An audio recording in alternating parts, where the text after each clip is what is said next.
권태 감독이 페르시치에 이어 또 다른 자신의 애제자들을 불러 모으고 있었습니다. 그야말로 토끼의 행보입니다. 이번 6월 달을 끝으로 계약이 종료되는 권태가 다급한 마음을 내비치고 있었습니다. 명장이라는 수식어도 이제는 온데간데 없어졌습니다. 바로 또다시 자신의 전 소속팀에서의 애제자들을 토트넘으로 영입하려는 움직임을 보이고 있었습니다. 권태가 취할 수 있는 사실상의 마지막 승부수입니다. 이번 겨울 이적 시장이 끝나면 앞으로의 전력 보강은 이제는 없습니다. 영국의 스포츠 매체인 스퍼스웹은 지난 3일 이렇게 보도하였습니다. 토트넘이 다시 한번 더 전력을 보강한다.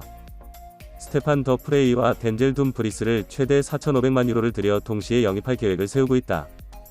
이처럼 매체는 토트넘의 움직임을 보도하였습니다. 우리 돈 약 607억 원으로 또다시 승부수를 띄우고 있었습니다. 토트넘과 같은 전형적인 수물 마켓에서는 600억 원이라는 금액도 거액의 투자였습니다. 현재의 다급한 토트넘의 심정을 대변하고 있었습니다. 동시에 각종 언론 매체의 비판도 심해졌습니다. 이미 페리시치라는 실패작이 있는데 또 2명을 데려오냐며 말입니다.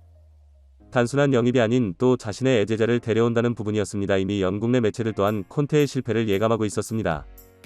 이번 시즌 야심차게 영입한 페르시치는 손흥민의 활동 동선과 겹치며 독단적인 모습을 보이고 있었습니다.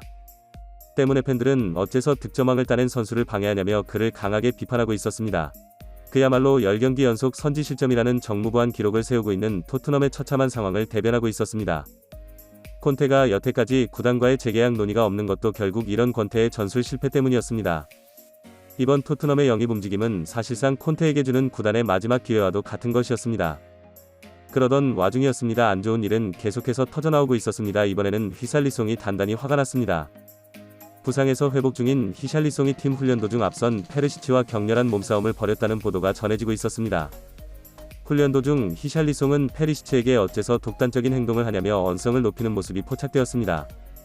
영국의 데일리 메일은 두 사람의 난투극 상황을 그대로 보도하고 있었습니다. 히샬리송은 팀 훈련이 끝난 뒤 이렇게 말했습니다. 더 이상 페리시치를 팀원으로 생각하지 않겠다. 그는 팀워크를 해치고 있다. 우리 팀원들은 팀의 문제점을 이미 알고 있다. 히샬리송은 문제점에 대한 부분을 언급하고 있었습니다. 어쩌면 토트넘 선수단도 알고 있을지도 모르겠습니다. 권태와 페리시치가 선수와 감독 사이의 우정을 넘어서 개인적인 우정이 팀 내 불화를 일으키고 있다는 사실을 말입니다. 과연 이러한 상황 속에서 손흥민이 자신의 기량을 100% 발휘할 수 있을지 의문이 들 뿐이었습니다.